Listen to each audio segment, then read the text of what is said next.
दरअसल ग्लोबल चुनौतियों के लिए पीएम मोदी आज सबसे बड़े संकट मोचक माने जाते हैं। माना जा रहा है कि रूस यूक्रेन युद्ध से छाए विश्व युद्ध के बादल को अगर कोई हटा सकता है तो वो पीएम मोदी ही हैं।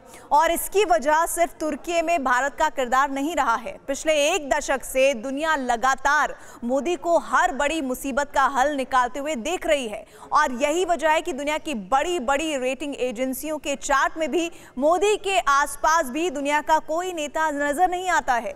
पीएम मोदी कैसे हर संकट काल में दुनिया के लिए उम्मीद बने और कब कब उन्होंने कैसे दुनिया को मुसीबत के भंवर से उबारा, देखिए इस स्पेशल रिपोर्ट में। उसने जस्ट मेरे दोनों हाथ पकड़ के आंखों से लगाया और चूमा। आने वाली जनरेशंस याद रखेंगी कि आपके देश ने हमारे देश के लिए क्या किया। हमारी संस्कृति ने हमें वसुधैव कुटुंबकम की सीख दी। हम पूरे विश्व को एक परिवार मानते हैं। जब जब दुनिया पर कोई संकट आया है, पीएम मोदी ने ही रास्ता दिखाया है। जब जब दुनिया के सामने कोई बड़ी चुनौती खड़ी हुई है, पीएम मोदी संकट मोचक बनकर सामने आए हैं। जब भारतीय नागरिकों के साथ साथ संकट में फंसे अनेक देशों के साथियों के लिए भारत का तिरंगा ढाल बना।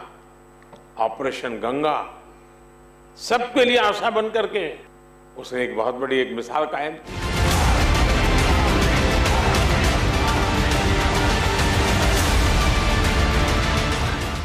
जब दुनिया में महायुद्ध का खतरा मंडरा रहा है, जब दुनिया की महाशक्तियां बिल्कुल आमने सामने हैं,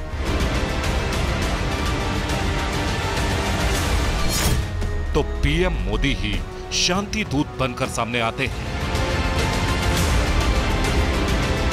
दुनिया में कहीं भी आपदा हो, भारत फर्स्ट रिस्पॉन्डर के रूप में तैयार मिलता है।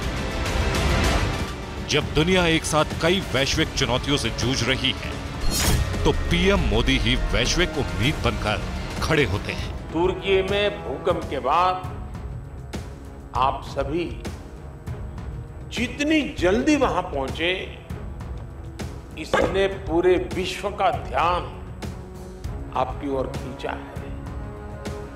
ये आपकी प्रिपेयर्डनेस को दिखाता है।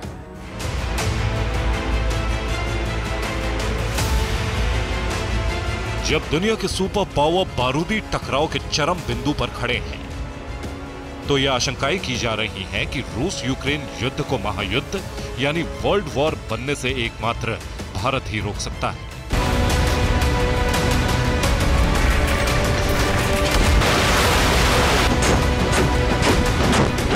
रूस यूक्रेन युद्ध को रोकने में अब भारत ही सबका केंद्र बिंदु है। इसका प्रमाण भी है और पुष्टि भी। रूस यूक्रेन युद्ध के बीच भारत में डेनमार्क के राजदूत फ्रेडी स्वान ने बड़ा बयान दिया। डेनमार्क के राजदूत ने कहा कि रूस और यूक्रेन के बीच युद्ध को रोकने के लिए भारत पहले से ही बहुत कुछ कर रहा है। प्रधानमंत्री नरेंद्र मोदी की नीति का हवाला देते हुए फ्रेडी ने कहा कि हम युद्ध के युग में नहीं रहते हैं।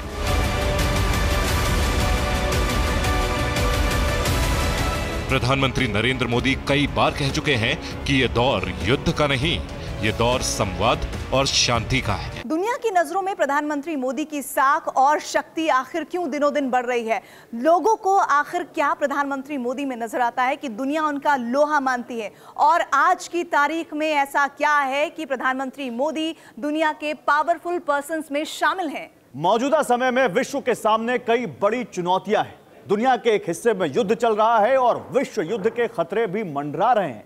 ऐसे में कई सारी ज्वलंत समस्याओं और सवालों के बीच भारत ही एक अकेला ऐसा देश है जिसके पास महायुद्ध के इस त्रासदी से निकालने का समाधान है। पीएम मोदी कैसे मोस्ट पावरफुल ग्लोबल लीडर बन गए हैं, इसकी झलक कुछ दिन पहले ही रूस यूक्रेन युद्ध के दौरान दुनिया ने देख ली थी।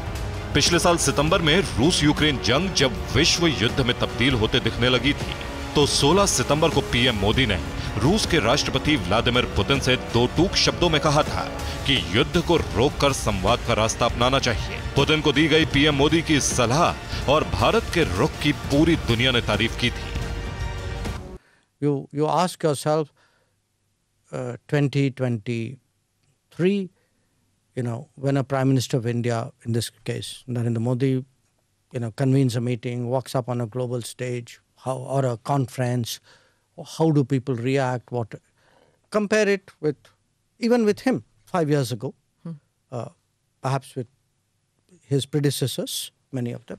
भारत की कूटनीति और गुटनिरपेक्ष विदेश नीति का ही नतीजा है कि वैश्विक तनाव के बीच सभी देश इस वक्त भारत की ओर देख रहे हैं और प्रधानमंत्री मोदी को पावरफुल कंट्रीज भी बड़ी उम्मीद के तौर पर मान रहे हैं।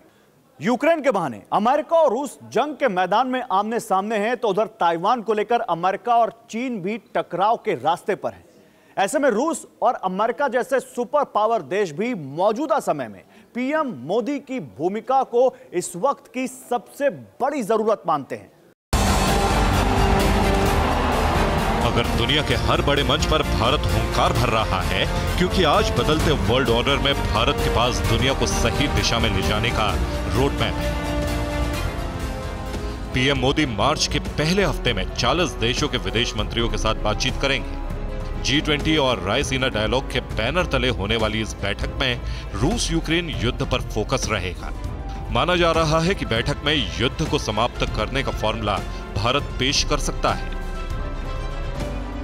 जानकार मानते हैं कि यह नरेंद्र मोदी की कामयाब कूटनीति का ही कमाल है कि पाकिस्तान जैसे धुर विरोधी देशों में भी पीएम मोदी की धाक जम गई है। इसके पीछे बड़ी वजह यह भी है कि यूक्रेन युद्ध शुरू होने पर पाकिस्तानियों ने भी देखा था कि भारत ने यूक्रेन से न सिर्फ अपने नागरिकों को सुरक्षित निकाला था, बल्कि पाकिस्तानियों को भी वहां से निकालने में मदद की थी।